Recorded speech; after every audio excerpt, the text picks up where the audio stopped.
Elia, queria entrar com você especificamente na questão do corpo nessa hora das forças intensivas, porque ao mesmo tempo que o corpo capta tudo antes do raciocínio lógico do pensamento, eu penso que ele também engessa.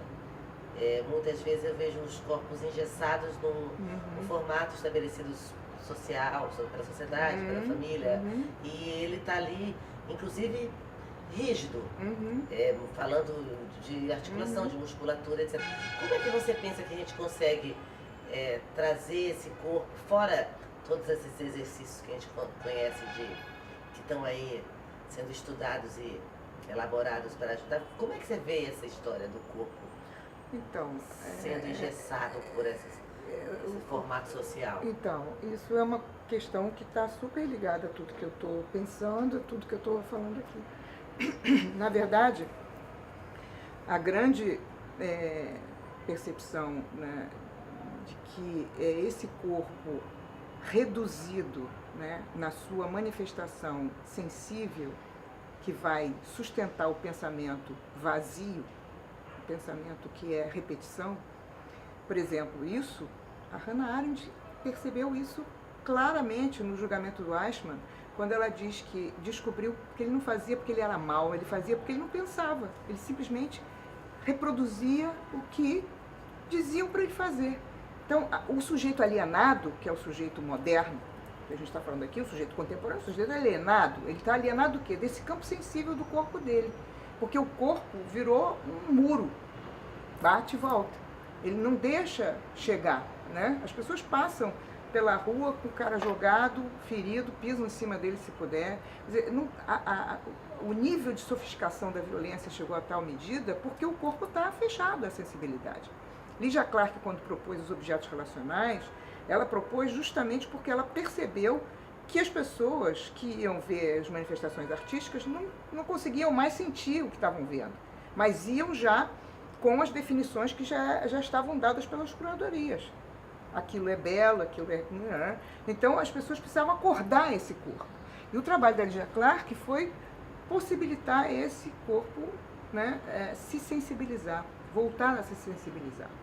Todo esse momento que a gente tem de 68, que foi uma insurgência de vários campos nesse momento, no Ocidente, né, que a gente teve manifestação em vários lugares aqui no Brasil, eu vivi isso, na França, é justamente um momento em que, depois da Segunda Guerra Mundial, esse projeto fracassa, esse projeto desse homem que, pela razão, pela luz da razão, vai dar conta da vida, né, isso fracassa completamente. O que emerge? Se você olhar as fotografias veiculadas a partir do final da Segunda Guerra Mundial, as pessoas estavam totalmente apaziguadas no sentido de que eu vou ser boazinha, eu vou fazer, né, tudo localizado numa imagem de uma estética onde as pessoas tinham a referência do casamento, da família, volta tudo com uma força muito grande, né? Porque irrompeu uma violência ali que o psiquismo não deu conta daquilo.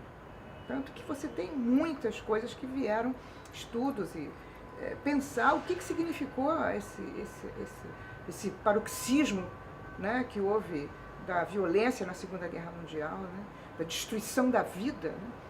E essa emergência, então, que começa a partir da segunda metade do século XX, arte contemporânea, né, as performances, né, Lydia Clark, Elliot Sicker, Joseph Beuys, vários, né, na dança, manifestações mais radicais em termos dos gestos e da ocupação das cidades, né, na dança contemporânea e nas misturas, nos híbridos também, justamente tentando deixar aparecer essa multiplicidade que vai sendo apagada porque o corpo vai ficando insensível.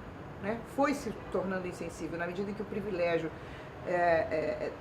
estava colocado na razão, consciência, né? As pessoas aprendiam a se relacionar a partir da lógica racional, né? Consciente, e as sensações elas eram negadas, quer dizer,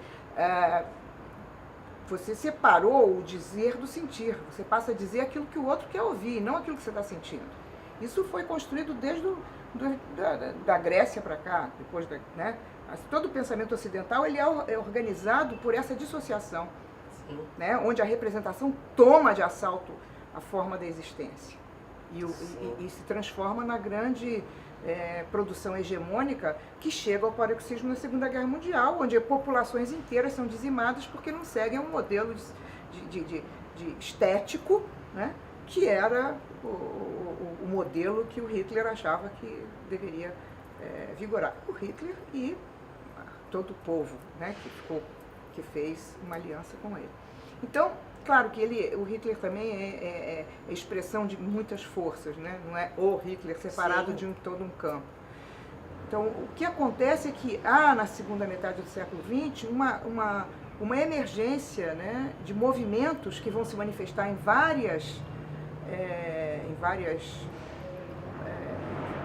de vários modos, como na política, na arte, né, que estão na própria psicanálise, nas terapêuticas, na filosofia, que vão resgatar justamente esse campo, né, de pensar o corpo afetável.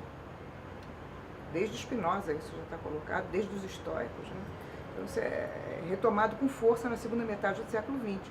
E também a gente tem que sempre pensar nessas ordenações, que são ordenações de repetição. Existem movimentos de ruptura com essa lógica dominante, aí vem e de novo captura essa lógica de ruptura e ela se transforma em mercadoria, né? Então, de repente, milhões de terapias corporais, milhões de técnicas, né? Começa a haver uma exploração desse mercado, né? Que começa a se falar muito sobre o corpo e o corpo começa a deixar de existir enquanto força de afetação, né? Então, esse processo de sensibilização do corpo, ele está sempre, constantemente, tendo que ser retomado, porque as forças de captura tendem a neutralizar essas forças de ruptura, né? Por isso é que o Foucault vai dizer que a gente tem que estar fazendo sempre uma guerrilha contra nós mesmos, porque a tendência é a gente cair nessa mesmidade, a gente cair nessa estagnação, de perder aquilo que nos constitui enquanto força e tentar se adequar ao que a comunidade acha que é legal, que é bom, que é o certo. Ah, você é uma boa moça, um bom rapaz, está fazendo o correto, está indo na direção certa. E você? E a sua produção estética? E aquilo que pega em você, que atravessa você na sua alma, né? Que vibra o teu corpo? Como é que é? Onde é que fica isso? Né? Então, por isso é que esse processo é um processo infinito. Você tem que estar sempre se reorganizando, se desorganizando para se colocar de novo em outro território. E as experiências de afetação, né, os estados de paixão, são realmente os estados que desestabilizam essa ordem para constituir um campo novo, né? Então, é mais ou menos essa ideia, né, do que eu falo aqui, como esse campo de arte e criação e como que isso está principalmente afetando os corpos, né, para produzir pensamento, porque senão a gente repete. O pensamento criador é um pensamento que vem do corpo, que vem dos estados de paixão.